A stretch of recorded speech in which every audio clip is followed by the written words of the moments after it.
So joining us now is Tavi Costa from Crescat Capital. How's it going, Tavi? Good. How are you guys doing? Oh, we're doing pretty good. We're doing pretty good. So we brought you on because you've been all over Twitter and on the internet with some great narratives, and we wanted to hear your story. So you generally have a narrative that is somewhat bearish the stock market, and well, why don't you take us through what you're thinking and where what you're doing in the markets right now?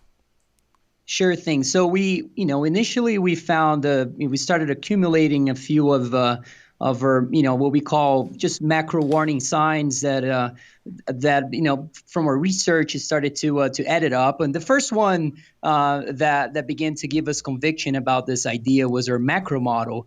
We built a Crescat's macro model. It's like a 16-factor macro model that includes unemployment rates and credit spreads, consumer confidence, valuation factors, a few technical indicators. It's actually a very simple model, and it's just adding up factors. We know that no single factor would work throughout history very well, but if you can accumulate many of them, and that can give you an edge of at least know where we are in the business cycle here. And that whole model was scoring, if it scores close to 100, and 100 would be the most overvalued and late cycle stage of the markets. And we're now 2 percentage points away from that. The model goes back to 1987 or so. And that's obviously just one part of it that kind of gave us the conviction to take the more defensive stance. But overall, we just think that if you start looking at just the stocks in general, look absurdly overvalued in so many ways. I mean, one way we put out this table, I think it's in the second slide there, looking at 8 different ways of stock market valuations, and about five of them are actually pretty much at all-time highs, and three others are pretty close to it as well. So it goes all over from median price to book to even just the record leverage of corporate in general, and not just public but private markets as well.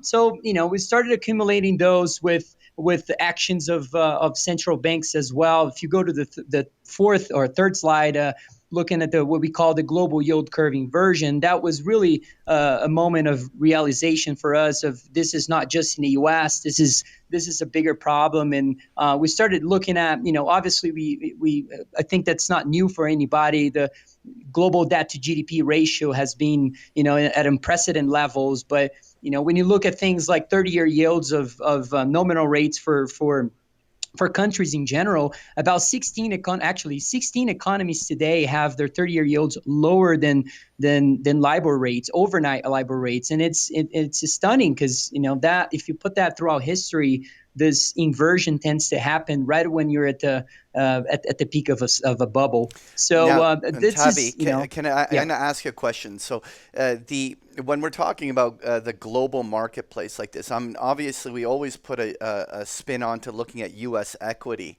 but really one of my narratives all along has been the fact that the entire world has been falling into an economic slowdown and potentially an economic recession. And the U.S. has sort of been kind of marching to the beat of its own drum while the rest of the world is slowing at this pace.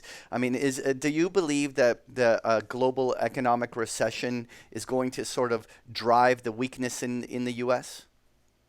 Absolutely, yes. I think Jeff Gundlach this week put out in a good way, calling the U.S. being an anomaly versus places like the rest of the world. If you looked at MSCI index X excluding the U.S., I think it's off like 12 percentage points from its peak. Other things like internals, like the small caps here in the U.S., are down close to 10% from its peak still. So showing a very different move from the S&P 500 now at all-time highs. So yeah, I think that the slowdown, in our opinion, if you look back since the global financial crisis, over 50% of the global GDP growth have come from China. And we have a very bearish view on the Chinese economy of in it's actually a very kind of a long story, but it's a shrinkage of the current account and becoming less of an export-led economy, even though it's not shifting towards a consumption-led economy either, as you can see. But it's so all that put together, tell us that U.S. stocks being the record valuations just makes no sense. And the third part would be just looking at precious metals at the same time as a sort of a safe haven asset. Being a historically cheap levels just also looks very attractive. So it's a there's a lot of interesting things happening out there, but obviously the U.S. being an anomaly is what calls our attention here to be have a very bearish stance. You can see that in so many ways. Like more recently, I think somebody put out a research looking at VIX, for instance.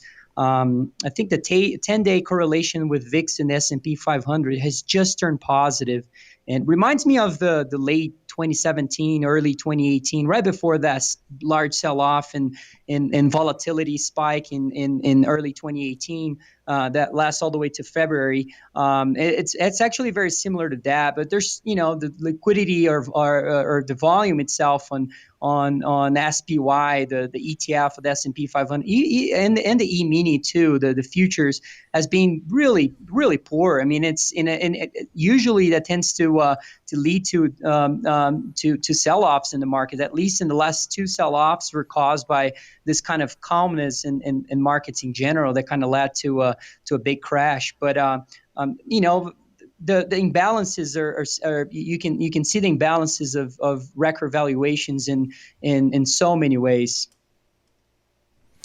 All right. So when we're looking at this chart over here, when you're talking about the percentage of inversions in the U.S. yield curve, what are you trying to show us here? So the beginning of that was, I always thought was interesting to look at 2-year yields versus 10-year yields, and obviously haven't inverted yet. And I was looking at, sort of confirming the thesis after looking at the model that we created. I was looking more for confirmation of the thesis, and obviously that was a big part that wasn't really telling me why. Some can say, well, it's because interest rates are too low, and that kind of drove me to, well, what's happening with other spreads, and that's how kind of I created this, looking at several spreads, and I was like, well, what's the percentage of those spreads are actually inverted today, and then what that looks like throughout history, and it's so I accumulated all these possible spreads of the yield curve. So it's 44 spread calculations, and all the way from 30-year yields, 10-year yields, all the way to overnight rates. And when you look at that, it's somewhere close to 60% of the yield curve is now inverted, which is just as high as it was at the peak of the housing and the tech bubble. But now, if you compare that, we hear a lot of we're going to have a sort of a soft landing scenario like we had in 2016 with the Fed kind of pausing its rate hike cycle and turning, extremely dovish back in those days after the first hike in December of 2015. And that, kind of led to the extending the business cycle here where we are today. But that's not, this chart shows you very clearly that that's not what the credit markets are telling you. Credit markets are telling a very different story. At that time, the percentage of inversions was actually really low. This time we're seeing, it's not an unprecedented amount, but it's just as high as other, very severe bear markets that we had in the past. And the one thing that I like about this is, yeah, sure, inversions are important because they tend to be kind of a bellwether for stocks, as credit markets tend to be a bellwether for stocks in general. But the other part of it too is how precious metals tend to do really well when inversions happen. I think that you can look at it in so many ways. If you look at just inversions, let's say of 3-month yields versus 5-year yields or so forth, especially in the front end of the curve of those small inversions, they all, every time it inverts, first it tells you that you're late in the cycle, but also it tells you that you're at the beginning of a big move. Or for precious metals, one way we can look at that is gold to S&P 500 ratio tends to do really well in inverted times of the yield curve. So that's kind of how. Sorry for the long story here, but that's kind of how it developed uh, but this No, whole thesis. okay. yeah, no, it's good. So Patrick, actually, I All right, go wanted to for it. ask something. It's Keva here. So, Tavi, I see you guys talking about the twin deficits, and it's been a long time since anyone's kind of brought that to everyone's attention. I was wondering where you're going with this, and why this is like a blast from the past in terms of a warning sign that you're kind of highlighting everyone That's to. a good question. So the twin deficits, it's obviously a lot of those this charts that I create, or some of these charts that I create are not necessarily just my ideas. I'm just expressing them through charts that look kind of interesting. But one thing that we hear a lot is that twin deficits would be very negative for the dollar and so forth. And I don't necessarily disagree with that, but I just think that there's a much higher correlation between the deficits and the S&P 500. You can see very clearly in this chart. So, as and right now we have this massive alligator mouth with government debt increasing at the same time as the current account balance is also significantly lower. And so those two things put together, you would expect that the S&P 500 would follow on the downside and catch up there with the twin deficits now at what -7 or almost 8% relative to GDP. So I think that's the big difference. I think a lot of people tend to look at this and kind of relate back to the dollar, where I think that the equity markets being at all-time highs with historic valuations and inverted yield curve and so forth. I think that all adds up very well to create more of a bearish a thesis for stocks. Right. Okay, so we know that stocks are expensive. What's cheap? Well, what's cheap is we think it's precious metals in general. And you can see that in so many ways. When you look at the commodities to the S&P 500 ratio is a big one.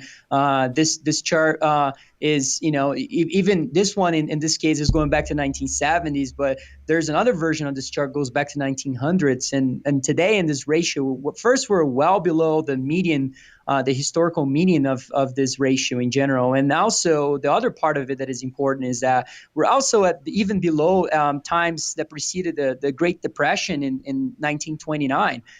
So it goes to show that commodities have been depressed. Prices have been suppressed for a long time, and among the commodities, what we like is obviously precious metals. We have a little bit of the soft, so agricultural commodities is another thing, another long position that we have in the portfolio. But it's not a theme. It's not as big as we have a view on gold in general, as I just mentioned. If you have the problem in credit markets right now and how gold is likely to behave as a true safe haven here if we do have a recession, as we think we will. I think that this ratio is going to move towards the other way, and obviously this ratio has a lot of weight on energy, and it's one of the reasons for being at the level where it is today. But for us, on the commodity side, it's hard to have a long view on energy, even though, I completely see the side of the geopolitical issues kind of heating up recently, especially in Iran and so forth. And, that could drive oil prices higher. But, when you have a very bearish view on the Chinese currency and China being, the largest buyer of oil out there, I mean, it's hard to make a case for oil in my view. So I think that I prefer being more agnostic on oil and being very long gold and in precious metals in general. Silver, you look at things like, I don't have this chart here, but anybody can do this. Just look at Russell 3000. It's like just a broad stocks, a broad way of looking at the equity markets in the U.S. relative to silver. Look at that chart. I mean, it's that ratio just kind of double topped. I mean, it double topped and kind of retested the 2000 insane valuation levels we had in equity markets, and it's also been caused by silver. Silver has been it's been in a bear market for 7 years or so. I think since April of 2011. I think it's April of 2011. The silver prices are down over 70%. I mean, it's just stunning when you have all this bearish views and you see kind of the high beta version of a safe haven asset like gold, doing so poorly. So that's Yeah. where I Yeah. Uh, So, Tavi, I go ahead. I completely agree with you, Tavi. I think that silver, they're giving it away. Now, one of the things that you mentioned is that you were talking about the oil and the fact that it rallied recently, and that it was basically on geopolitical concerns. Yet before that, oil was basically shitting the bed. It was having some trouble. It was having a lot of. It was declining, and yet during that same time, gold was rallying like nobody's business. And I think you've got an interesting chart that this has happened in the past, and this is a good signal. Why don't you tell us about that? That's a good point. So the gold to oil ratio that you're referring to is very telling. It tends to mark some critical junctures in the market in general. And you had that in global financial crisis, the European debt crisis, and that first oil collapse, and that first glimpse of the China credit bust, and then I'm referring to when this ratio starts to really rise significantly or surge in some points, or break out from a multi-year line or so. That's when you should be aware of it. And that's the other part of it too is right at the beginning of one of the worst sell-offs and quarterly sell-offs in the history of equity markets, which was the fourth quarter of 2018. Guess what was happening at that time? Was the gold to oil ratio that was surging right before that, and kind of coincided with that whole sell-off. And that was actually, if you looked at when it started to surge, it was also right before the G20 meeting in Argentina in Buenos Aires. So it's right now we're seeing kind of the same idea, right? We're all expecting here the G20 meeting in Japan, and this ratio is surging. And first was kind of caused, like you mentioned, by oil, but now we're seeing gold breaking out. This move on gold is real, and it's just it makes a lot of sense for us to be long gold right now, and this is just kind of another macro signal for us that it's proving to be just another bearish sign for the markets in general, but. Well, you know what? I'm gonna cut in here so, because I wanted to get you okay. into this chart over here because you were talking real yields versus gold, and I thought that the correlation on this chart is fascinating. Why don't you give us a quick rundown of what we're looking at? Yeah, so the initial part of this chart, actually, I'll go back, go to the chart before, because I think it gives a nice introduction of that chart, which is looking at 2-year yields.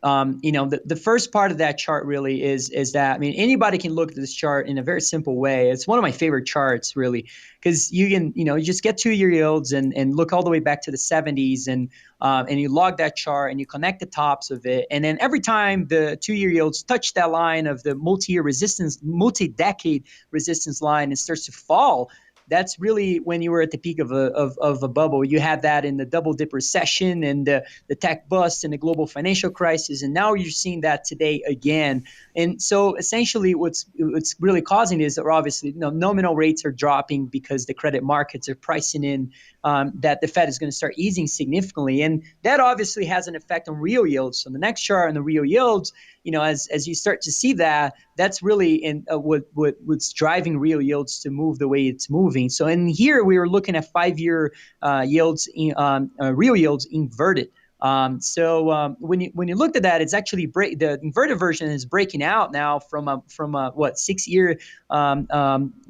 resistance line here. So it's pretty interesting that how that follows gold very closely. So if you're expecting nominal rates to drop even further, you would expect real yields to do the same. So the inverted version should go much higher, and gold prices should follow the same line. So it just gives us another way of looking at gold and how it's likely to perform well if especially if we're likely to see nominal rates continue to drop as we think it will. But Yeah. So, Tavi, I've long believed that 5 years tips yield is one of the most important drivers of gold. So that's a chart that's near and dear to my heart. So we have from you short equities, long precious metals. The third part of your 3-pillar kind of theme is that China is one of the largest credit bubbles that we've ever seen. And I want to go to chart page 20 here, because you have a chart there that's long gold in CNY terms versus short global stocks. And I think that's a fantastic chart. Why don't you tell us what you're thinking there and where the opportunities so lie? we call this the macro trade of the century. And at the beginning, there's a lot of moving parts in this chart, obviously. So you guys know the global or short global stocks version was kind of covered already. The second part of it is long gold that was kind of covered too.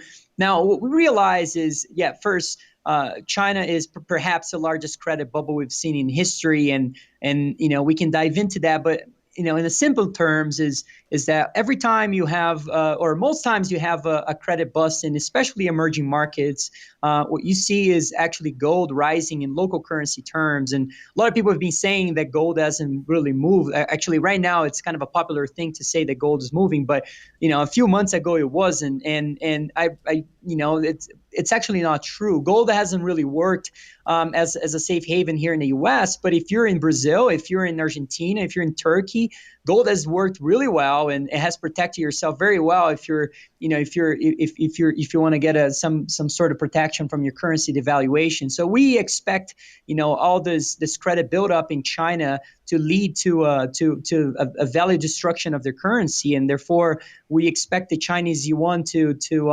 really devalue against the dollar. And as you can see, that I think the gold prices in renminbi terms is likely to rise. If you looked at just the gold in renminbi terms throughout history, it's actually for the last 3 years or so, it has been kind of pegged, and more recently has been kind of breaking out from this kind of a flat line. And so we think that we're likely to see a much bigger move in gold prices in renminbi terms. And the other way you can see that, because as I said, we like gold being long gold versus U.S. stocks, and thinking about that because of the inversion of credit markets in general.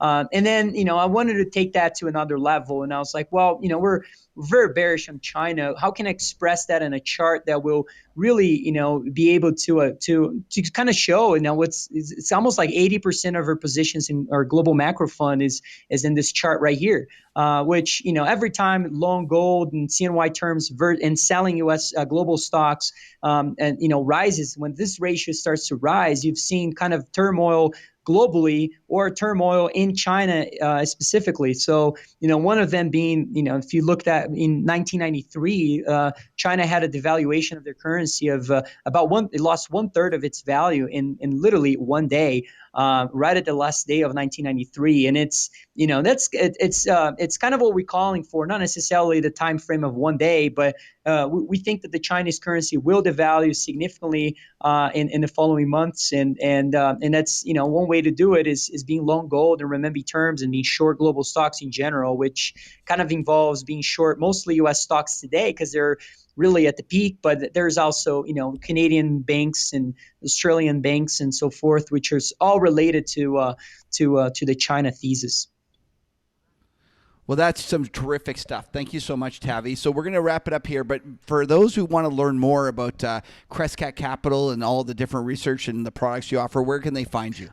So well, first you can find us in our website. Crescat.net is one way to do it. But I'm actually very active on Twitter. I try to post things pretty much every day. They're supposedly, I try to be as independent as possible and put out good charts and good content that tells a story and of the narrative that we believe.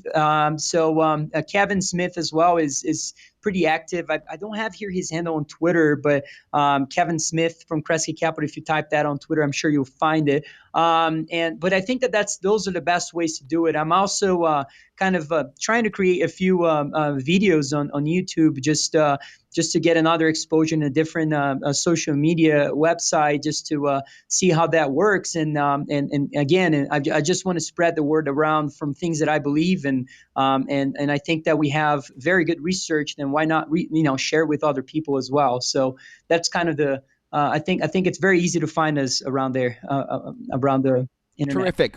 Well, thanks a lot, Tavi. And for those who want to follow Tavi, he can be at TAVI COSTA. Well, thanks a lot. It's been a pleasure having you on, Tavi. And for those who want to hear more, make sure you stick around for the after hours where we're going to get into some of the more exciting and kind of esoteric parts of Tavi's positions.